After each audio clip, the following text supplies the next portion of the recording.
আমরা যদি নতুন সংবিধান তৈরি করতে না পারি তাহলে আসলে এটাকে আর নতুন বাংলাদেশ বলার প্রয়োজন নেই, কারণ আমরা পুরনো বন্দোবস্তে পুরনো সংবিধানে আস্থা রাখতেছি।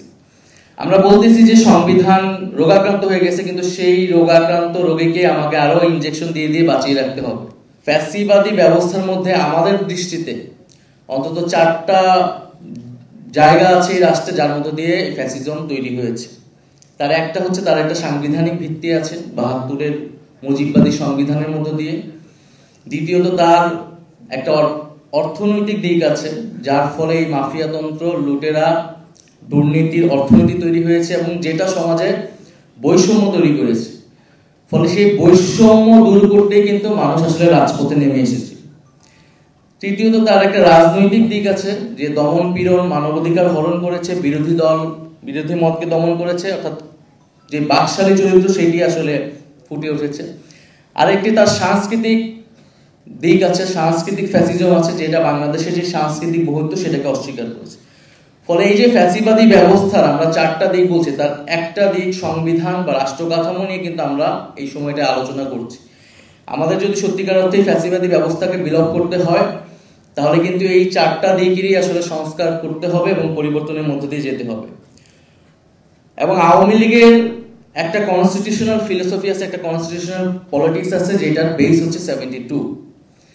আমরা দেখছি এরপরে 75 পরবর্তী সময়ে প্রেসিডেন্ট জিয়াউর রহমানের সময়ে আমাদের সংবিধান একটা নতুন চরিত্র পেল, তার মূলনীতিগুলো পরিবর্তন হলো, কিন্তু সেটাও সংশোধনীর মাধ্যমে, এবং সেই সংশোধনীও কিন্তু আসলে টিকলো না। সেই মূলনীতিগুলা বা সেই সাংবিধানিক চরিত্রটা জাতীয় চরিত্র পেয়েছিল কিনা, জনগণের সম্মতি ছিল কিনা, সেটা ভিন্ন প্রশ্ন। কিন্তু বিএনপি কিন্তু সেই ইতিহাস থেকেও শিক্ষা নেয়নি, যে সেই 75 পরে যে সুযোগ এসেছিল তখনও যদি গণপরিষদের মাধ্যমে 72-এর সংবিধান ফেলে দিয়ে আমরা নতুন সংবিধান করতে পারতাম তাহলে বাংলাদেশের আরেকটা যাত্রা আসলে শুরু হতো। তো সেই জায়গা থেকে কিন্তু আমাদের শিক্ষা নেওয়ার আছে, এবং 24-এর পরে যেহেতু আমাদের সেই সুযোগটা এসেছে, আমরা মনে করি যে একটি গণপরিষদের মাধ্যমেই আমাদের রাষ্ট্রের ভিত্তিটা নতুন করে ঐক্যমতের মাধ্যমে স্থাপন করা আসলে উচিত। নাগরিক কোয়ালিশনের আরো কিছু যে প্রস্তাবনাগুলো রয়েছে, প্রধানমন্ত্রী মেয়াদ সীমা 2 টার্ম, এটা আমরা সমর্থন করছি। এটা হয়তো অনেকে বলছেন পৃথিবীর বিভিন্ন জায়গায় মেয়াদ এটার নজির নেই, কিন্তু আমাদের দেশের বাস্তবতায় এবং পরিবারতান্ত্রিক কাঠামো থেকে বের হয়ে নতুন নেতৃত্ব বিকাশের জন্য আসলে এটি প্রয়োজন বলে আমাদের কাছে মনে হয়েছে। এছাড়া এর পাশাপাশি রাষ্ট্র কাঠামো সংস্কারের পাশাপাশি রাজনৈতিক সংস্কার, সংস্কৃতি সংস্কারের কথা অনেকে বলছেন। আমরাও মনে করি যে সংস্কারের যে কর্মসূচিটি শুরু হয়েছে এটি আসলে অব্যাহত রাখতে হবে, এটি আসলে ধারাবাহিকতা থাকতে হবে, এবং এটি শুধু সংবিধান বা রাষ্ট্র কাঠামো সংস্কার নয়, বরং আমাদের রাজনীতি, সংস্কৃতি এবং অর্থনীতির যে সংস্কারের কর্মসূচিগুলো সেগুলো আমাদের রাজনৈতিক দল আকারে এবং পরবর্তীতে যারা সরকারে আসবে তাদের সেই কার্যক্রমগুলো চালু রাখতে হবে।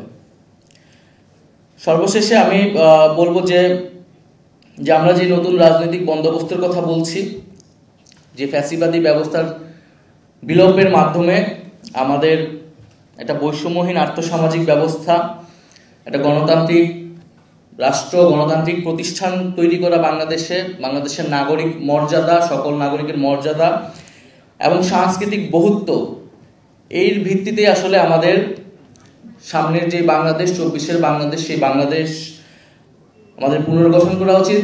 আমরা যদি নতুন সংবিধান তৈরি করতে না পারি তাহলে আসলে এটাকে আর নতুন বাংলাদেশ বলার প্রয়োজন নেই, কারণ আমরা পুরনো বন্দোবস্তে পুরনো সংবিধানে আস্থা রাখতেছি।